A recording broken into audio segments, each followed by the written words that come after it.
All right, everyone. Today we are going to pay special attention to the differences between three types of writing that we're often called upon to do. Those types of writings are summary, paraphrase, and analysis. All of these words I'm sure you've heard before. We just want to make sure we have very clear what the distinctions among these are so that we can be as successful as possible at writing in these academic contexts. So, regardless of any of these things that we do, we want to make sure that we remember a couple of rules. The first rule is that, sorry, but no matter which quotation, what research we're talking about, they're not interested in whether you agree or disagree with it. So we're not going to talk about whether we agree or disagree with something.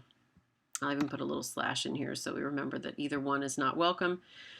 That's not what we're writing about. Whether it's a summary, a paraphrase, or an analysis, we're not going to talk about that. The other thing that we're not going to do is compliment or complain. No compliments, no complaints. We're not talking about whether the author writes well or doesn't write well in this particular sense. We're not going to say the excellent writer William Shakespeare.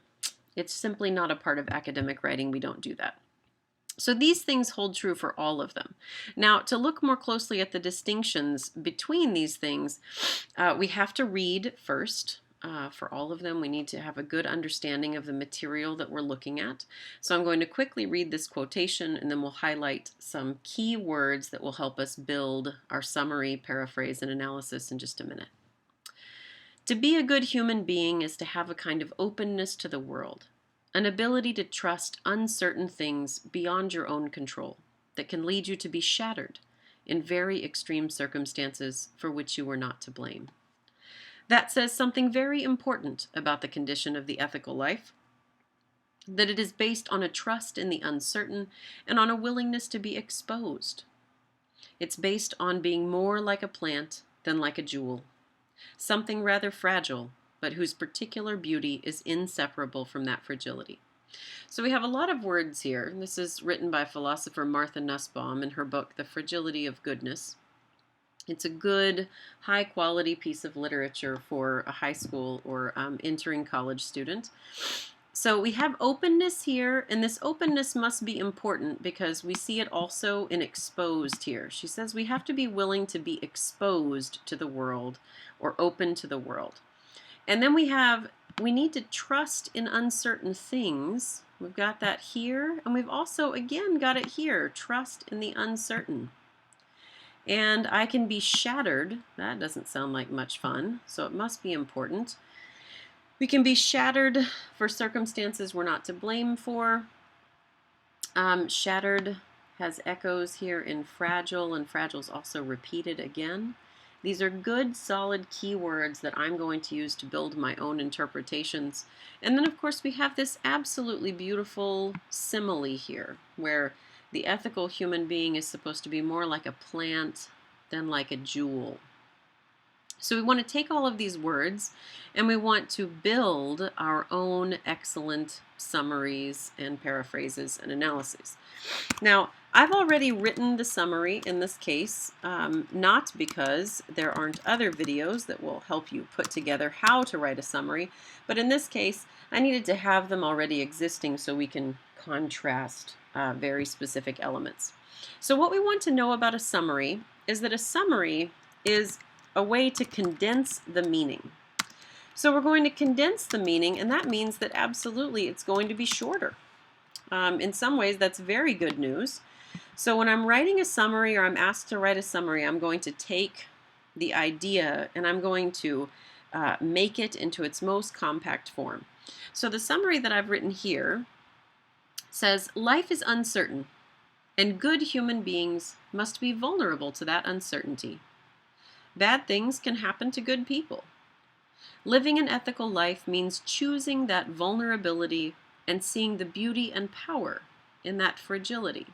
So I've got vulnerable, I've got fragile, I've got uncertain, but you can see that I changed it so the language is a little bit more simple and that it is not as lengthy as it was initially. If someone didn't understand the quotation and they asked me to just give them the gist of what it means, I've done that here. notice that I have removed the beautiful simile. Although that is lovely, it is not essential to getting the meaning across to someone. So we're going to move a few of these things out of our way for just a moment so that you can still see the original quotation. And that way we can work on our paraphrase. So if a summary condenses something and makes it shorter, we want to think a little bit differently about our paraphrase.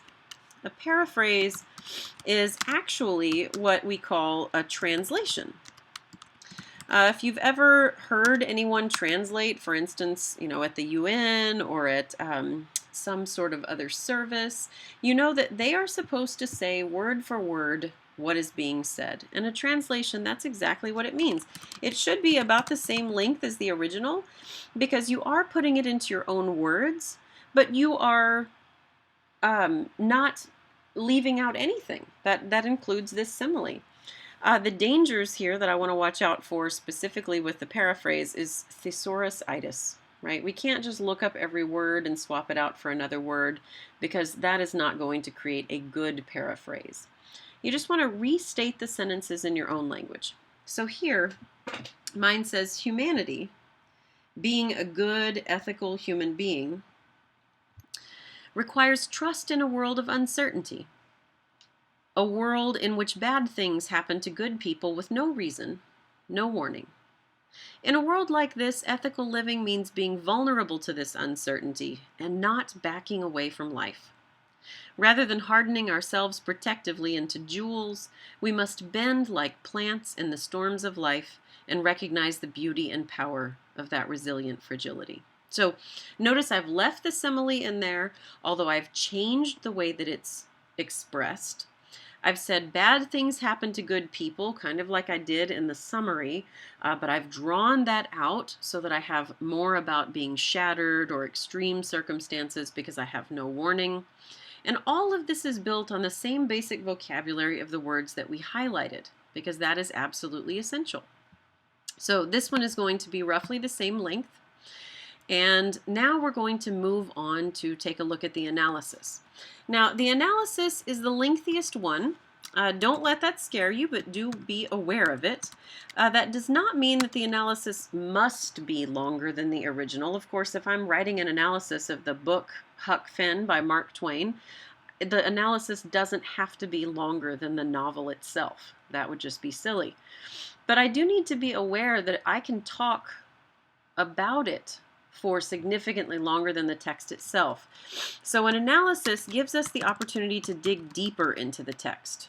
At this point, what we're talking about is how the author wrote the text. How the author wrote is the key. Oops. How the author wrote is what we're looking at, not what the author wrote. In both of the previous cases, we've been explaining what the author wrote, but in different words. Now we're going to be talking about how the author wrote and what the effects of that writing might be. So in this case, it can be, again, doesn't have to be, lengthier than the original.